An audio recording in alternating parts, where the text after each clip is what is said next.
Buenas tardes, hermanos, que el Señor les bendiga. Estamos comenzando esta serie de 6 semanas en cuanto a compartir un poco, recordar un poco lo que fue el comienzo de la iglesia primitiva, ya en el siglo I. El Señor puso en mi corazón, hermanos, compartir estas 6 semanas en cuanto a este estudio, pensando y viendo realmente lo que nos rodea y reconociendo, hermanos, que muchas veces vivimos un cristianismo liviano en este país, principalmente con tanta comodidad, con tanta, con tanto acceso a las cosas materiales. De alguna manera hay veces que lo hemos leído, pero no lo recordamos, y muchas veces no sabemos lo que costó el comienzo de la iglesia primitiva y lo que todavía cuesta la iglesia de Cristo en aquellos lugares donde hay persecución, lo que cuesta realmente seguir a Cristo, lo que cuesta vivir una vida piadosa como la palabra nos pide.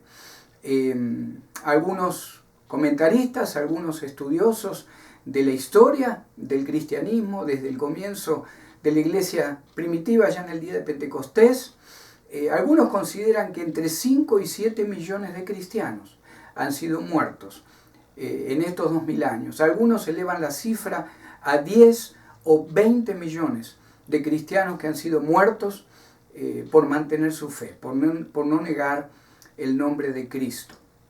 Vamos a estar compartiendo hasta la llegada de Constantino, el año 312, llega Constantino al poder. Alrededor del año 324, 325, ya se realiza el primer concilio, el concilio de Nicea, donde Constantino declara el cristianismo la religión del Imperio Romano y comienza desde ahí una etapa que llega hasta la Reforma, en el año, alrededor del año 1400, 1500 en adelante. Comienza la Reforma de la que usted y yo somos parte, al ser llamados todavía por muchos protestantes, ¿verdad? Y realmente sí se protestó contra la Iglesia católica, contra la Iglesia Universal Católica, como se la llamaba, como se la llama, pero vamos a estar enfocándonos en lo que realmente costó al pueblo de Dios comenzar esa iglesia primitiva, lo que costó a los mártires del primero, segundo, tercer siglo y en adelante también, lo que costó mantener el nombre de Cristo y no negarlo para ser perdonado o para poder conservar la vida. Lo primero que vamos a compartir, hermanos, es que muchas veces la gente no entiende lo que se llama cristiano o lo que significa ser llamado cristiano. La iglesia primitiva comenzó el día de Pentecostés, 50 días después de que el Señor fue crucificado, 50 días después de que el Señor murió en esa cruz y fue sepultado. 50 días después, usted lo puede leer en el capítulo 2 del libro de Hechos, llega el día de Pentecostés, se derraman las lenguas de fuego, comienzan a hablar los que estaban reunidos en el aposento alto en diferentes dialectos, no lenguas que no eran entendibles, sino dialectos. Dice la palabra de Dios en Hechos capítulo 2, versículo 8, que la gente que estaba escuchando, que vio este suceso y comenzó a escuchar a los que estaban reunidos en el aposento alto hablar en diferentes dialectos. Dice la palabra que ellos preguntaban, ¿cómo pues les oímos nosotros hablar, cada uno en nuestra lengua, en nuestra lengua en la que hemos nacido? Es interesante entonces comprender, hermanos, que la iglesia primitiva, la iglesia de Cristo, nació llegando al corazón de aquellos que se llamaban cristianos, reconocían a Cristo como Señor y Salvador. Vamos a también compartir que algo sucedió ese día de Pentecostés, aún en los apóstoles, en el corazón, en el alma, en el espíritu de los apóstoles. Lo primero que se entendió es que de alguna manera la mente de los apóstoles, la mente de aquellos 120 reunidos en el aposento alto, reconocieron que hubo una iluminación diferente en sus mentes. El concepto de el Mesías, el concepto de lo que el Mesías vino a hacer, y un poco el concepto de lo que el Señor comenzaba a preparar a través del Espíritu Santo, comenzó a iluminar la mente de aquellos, como que por ejemplo Pedro, que predica en el primer discurso el día de Pentecostés, y 3.000 almas llegan a los pies de Cristo. Se iluminó su mente de una manera diferente, se les dio poder impartido por el Espíritu Santo, y de alguna manera se entendieron también que ese poder ahora pertenecía no a un grupo, no a una religión, ese poder ahora era o llegaba al corazón, al espíritu, al alma de todo aquel que recibiera a Cristo como Señor y Salvador. Comienza la iglesia primitiva alrededor del año 33 después de Cristo, en el día de Pentecostés, y los primeros libros del libro de Hechos, por supuesto, podemos entender que de alguna manera Pedro era el portavoz de todos los apóstoles, era el que dio el primer discurso en Pentecostés, como dijimos, 3.000 almas llegaron a Cristo.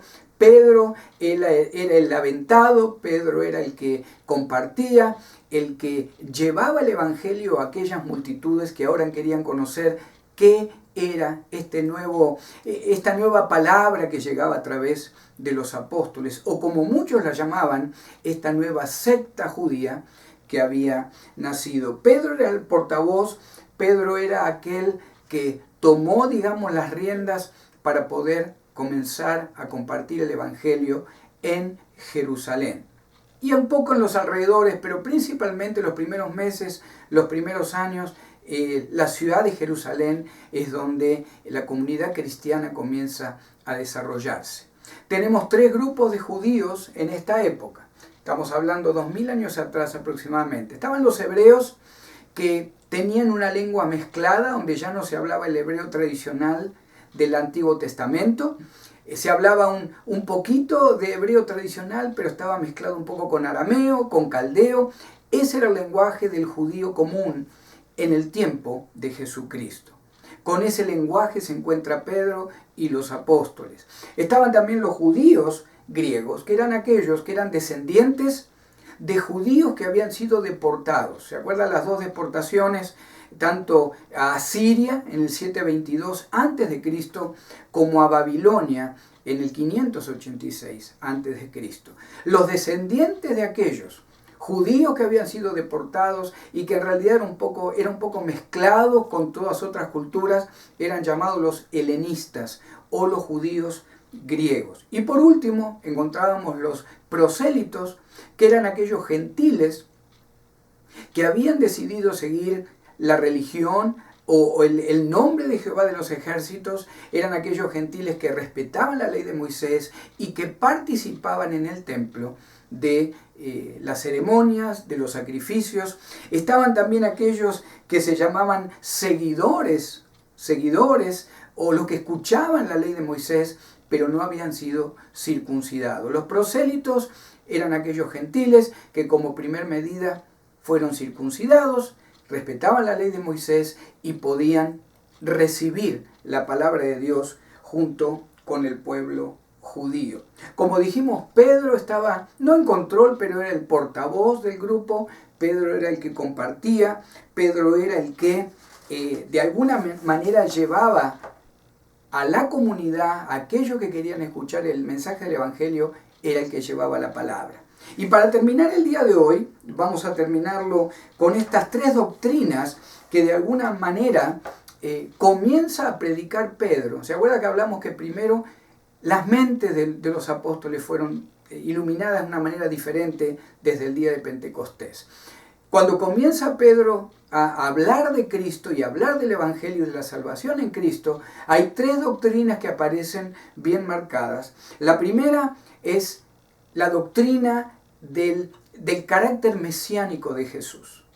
La segunda doctrina que aparece es una doctrina esencial en cuanto a la resurrección.